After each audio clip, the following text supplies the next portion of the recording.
Oke, assalamualaikum warahmatullahi wabarakatuh. Perkenalkan, nama Ibu Hartati Andriani dan kalian bisa panggil Ibu Tati. Pada kesempatan tahun ajaran 2020-2021 ini, Ibu berkesempatan untuk mengajar di kelas 10 multimedia, yaitu dengan mata pelajaran komputer dan jaringan dasar. Oke, baik, untuk minggu ini kita akan bahas bab pertama, yaitu K3LH. Jadi nanti akan kita bahas minggu ini untuk bab satunya. Nanti akan Ibu tampilkan slide PowerPoint-nya, nanti kalian bisa simak di video ini. Jika ada yang kurang jelas atau kalian akan pertanyakan, silakan nanti kita bahas di grup aja. Oke, kita masuk langsung dalam bab 1 untuk mata pelajaran komputer dan jaringan dasar. Di sini bab satunya yaitu K3LH di lingkungan kerja. Di sini ada kompetensi dasar yang harus kalian capai, yaitu ada kompetensi dasar untuk pengetahuan, menerapkan K3LH disesuaikan dengan lingkungan kerja, dan kompetensi dasar untuk keterampilannya yaitu melaksanakan K3LH di lingkungan kerja. Nanti kita akan bahas untuk bab 1 ini K3LH di lingkungan kerja yang meliputi ada 3 poin. Yang poin pertama yaitu etika dan moral menggunakan perangkat teknologi. Poin kedua yaitu faktor-faktor K3LH. Dan poin ketiga kesehatan dan keselamatan kerja menggunakan perangkat teknologi informasi. Jadi sebelum kita bahas 3 poin tersebut, kita harus mengenal dulu apa itu K3LH. K3LH atau Kesehatan, Keselamatan Kerja dan Lingkungan Hidup adalah program kesehatan dan keselamatan kerja dan lingkungan hidup pada suatu perusahaan atau instansi. K3LH yang merupakan upaya perlindungan agar karyawan atau tenaga kerja selalu dalam keadaan selamat dan sehat selama melakukan pekerjaannya di tempat kerja, termasuk juga orang lain yang memasuki tempat kerja maupun proses produk agar dapat secara aman dalam produksinya. Tujuan kita mempelajari K3LH atau tujuan adanya K3LH yaitu yang pertama melindungi tenaga kerja atau karyawan atas hak keselamatannya. Yang kedua, pemeliharaan sumber produksi agar bisa digunakan secara aman dan juga efisien. Dan yang ketiga, menjamin keselamatan setiap orang lain yang berada di tempat kerja. Poin A, etika dan moral menggunakan perangkat teknologi. Etika merupakan ajaran tentang baik buruknya sikap atau perilaku seseorang, sedangkan moral adalah segi kejiwaan yang berkaitan dengan sikap dan perilaku seseorang. Jadi, etika sangat berhubungan erat dengan moral. Etika dan moral harus diterapkan dalam berbagai aspek kehidupan, termasuk dalam penggunaan perangkat teknologi informasi dan komunikasi.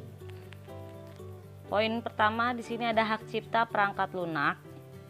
Pada bulan Juli 2003, pemerintah mengeluarkan Undang-Undang Hak Cipta atas perangkat lunak software komputer. Undang-Undang Nomor 19 Tahun 2002 tentang Hak Cipta atau UUHC Pasal 1 Ayat 1. Hak cipta adalah hak eksklusif bagi pencipta dan penerima hak untuk mengumumkan atau memperbanyak ciptaannya atau memberi izin untuk hal tersebut dengan tidak melanggar peraturan perundangan yang berlaku. Yang kedua, menghargai karya orang lain. Di sini ada undang-undangnya juga, yaitu Undang-Undang Hak Cipta UUHC dan hak atas kekayaan intelektual atau HAKI yang melindungi setiap hasil karya cipta dan intelektual.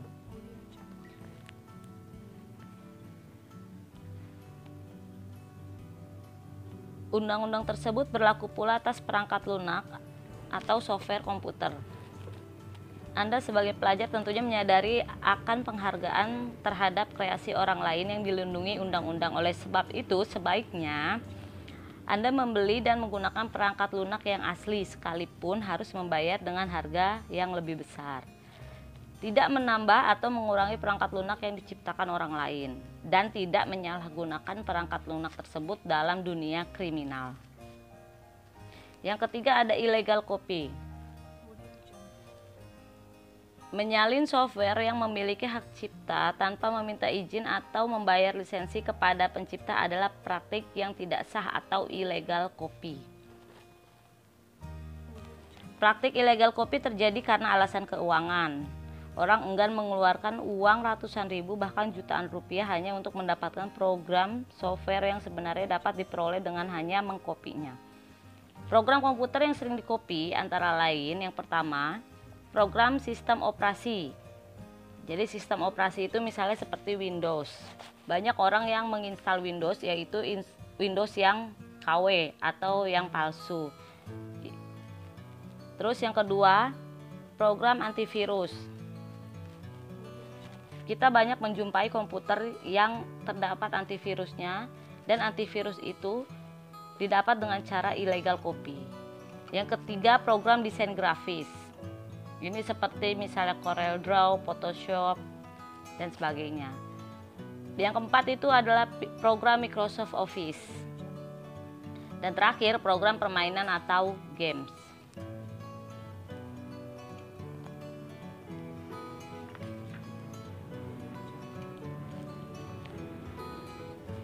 Poin B, faktor-faktor K3LH. Yang pertama ada faktor ergonomis atau kenyamanan. Penyebab utama ketidaknyamanan mata adalah silau dan pantulan yang dihasilkan oleh cahaya baik oleh lampu ruangan maupun sinar matahari yang dipantulkan oleh monitor.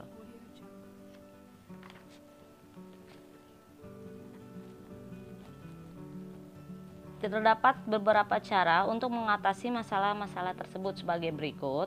Kita harus mengatur pencahayaan ruangan, kemudian menempatkan lampu dekat dengan monitor untuk menghilangkan dampak negatif dari lampu neon yang memiliki tingkat kedip tinggi. Yang ketiga, menggunakan filter screen untuk meminimalisir cahaya yang menyilaukan dari pantulan layar monitor. Beberapa bagian dari komputer yang perlu diperhatikan untuk menjaga kesehatan dan keselamatan kerja. Di sini ada monitor.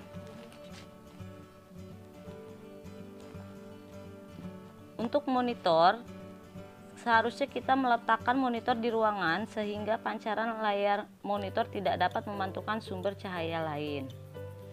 Yang kedua, meletakkan monitor lebih rendah dari garis horizontal mata. Ketiga, mengatur ketajaman dan kecerahan warna pada monitor agar tidak terlalu terang atau terlalu gelap. Keempat, menggunakan filter screen untuk mereduksi cahaya. Yang kelima, mengedipkan mata terlalu sering yang bertujuan agar menjaga mata agar tidak kering.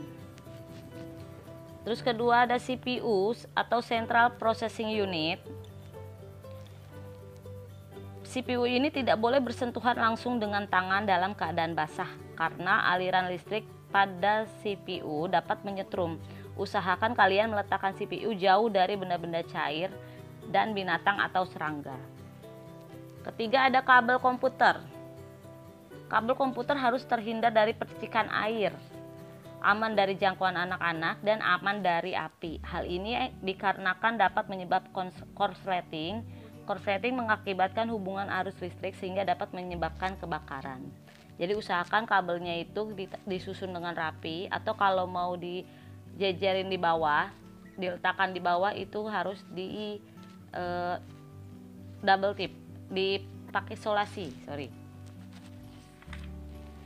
Yang keempat ada keyboard. Posisi keyboard merupakan salah satu faktor penyebab nyeri otot dan persendian. Sebagai contoh, penggunaan jari-jari tentu saja dalam waktu yang lama. Hal ini terjadi terutama apabila sedang mengoperasikan komputer dalam waktu yang lama. Untuk itu, kita harus melatih penempatan jari kita atau yang kita sering sebut teknik keyboard fingering pada keyboard agar meminimalisir kelelahan jari. Selain itu, kita harus menghindari tumpahnya air pada keyboard karena dapat mengakibatkan keyboard rusak dalam rentan waktu yang tidak lama. Posisi terbaik di depan komputer. Ini kita bisa lihat gambar posisi yang seharusnya kita lakukan kalau kita mengoperasikan komputer. Jadi di sini kita harus menjaga jarak mata dengan monitor kurang lebih 70 sampai 90 cm. Lalu kita duduknya juga kita harus siku ya, harus 90 derajat, usahakan agar kita tidak terlalu bungkuk. Dan posisi kaki juga iya sama. Kita harus posisinya minimal 90 derajat. Lalu tinggi bangku kita di sini lihat. Tinggi bangku ini kita harus ukurannya 38 sampai 53 cm. Dan jadi intinya kita tidak boleh mengoperasikan komputer membungkuk ya, jadi agar kita bisa tetap menjaga kesehatan walaupun kita mengoperasikan komputer seharian. Oke, demikian penjelasan singkat dari Ibu untuk bab 1.